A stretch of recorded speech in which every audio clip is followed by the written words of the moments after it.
my name is Annette, and you may know me as Nettersplays. And I am found on Twitter, Instagram, Facebook, as well as YouTube. So today is a little different. I'm also contributing to this new podcast, which is called The Shuffle. In this segment, I'm going to go over a game that I've really enjoyed, and I will also give you a short story that was inspired by the gameplay itself or the interactiveness between players. I'm going to call this segment Storytime with Netters. So the game I'll go over today is Castell. Castell is a strategy board game that came out earlier this year, and it was designed by Aaron Vanderbeek and published by Renegade Games. This game is based on a Catalan tradition where teams build human towers. These festivals are held all over Catalonia throughout the year. In the game, you'll play over the course of 10 rounds, where you'll travel between different regions of Catalonia to recruit, train, and potentially partake in local festivals. Now, the game sets you off to pick up tiles representing Castellers that you'll then add to your team. The skills you gather will allow you to form towers by expanding your base of Castellers or tiles, and strengthen up to hold more of the same size people above one another. This will prove to be beneficial since you can add more Castellers to your tower, in which will gain you more points. You'll also compare your human tower to other teams around the table, and award medals to the best performers. Throughout the game, players will not only fight over the board to recruit the perfect people to add to their teams, but will also compete for the best performance to see who has what it takes to win the game of Castell. I love this game and its theme, and was also inspired to write a short little story to share with you all, and it's titled Evangelina the Brave. This time of year, the people of Catalonia gather for the famous festival spread across the land to watch the human towers known as Castells. Evangelina walked closer to the crowd with her parents' hands gripping hers, and she could feel the pounding of the drum matching the heartbeats in her chest. Marching closer with anticipation and eyes wide open with curiosity, it wasn't until her father placed her on his shoulder when she saw the main event, the Castells. Tall and strong men would form a circle and create a sturdy base for the next group of men to stand upon.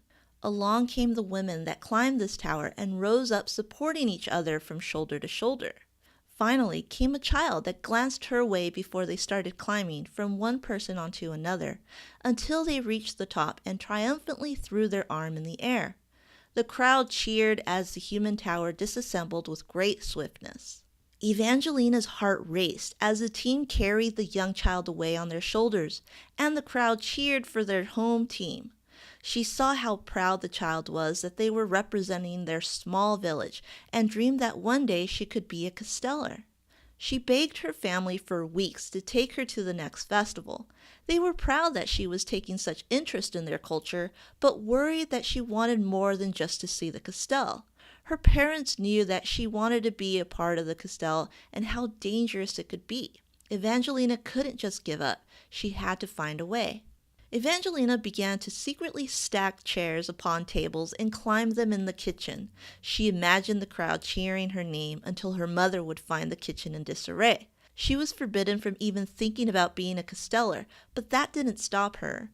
On her way home to and from school, she would climb every tree along her walk. Evangelina was determined to learn how to climb and even more determined to participate in the next Castell festival. One day as she was headed to the local market to pick up some food for her mother, Evangelina overheard people talking about the next festival and how they were training for the next event. Evangelina knew this was her chance. She pushed down her fear and doubt as she marched over to the group to introduce herself, and she said she wanted to be recruited for the next event. She then gracefully scaled a nearby market stand and threw her arm into the air to prove that she had the skills as a climber. With amazement, the group knew that she would be the perfect fit for their team, so they went over to her house and asked for her parents' permission. Her parents frowned in disapproval, but the group explained that there is great pride in participating in these festivals, and it was their duty to pass the knowledge of their culture to the next generation.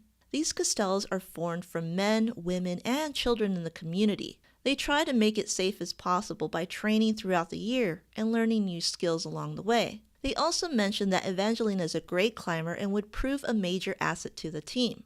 Her mother shot her a look of distaste, but it faded when she saw what this meant to Evangelina. Finally, with a bit of hesitation, her parents agreed, and everyone cheered. Evangelina beamed up at her parents as the entire room came together in a big embrace. The time came again for the next festival, and her parents looked up and down the tower.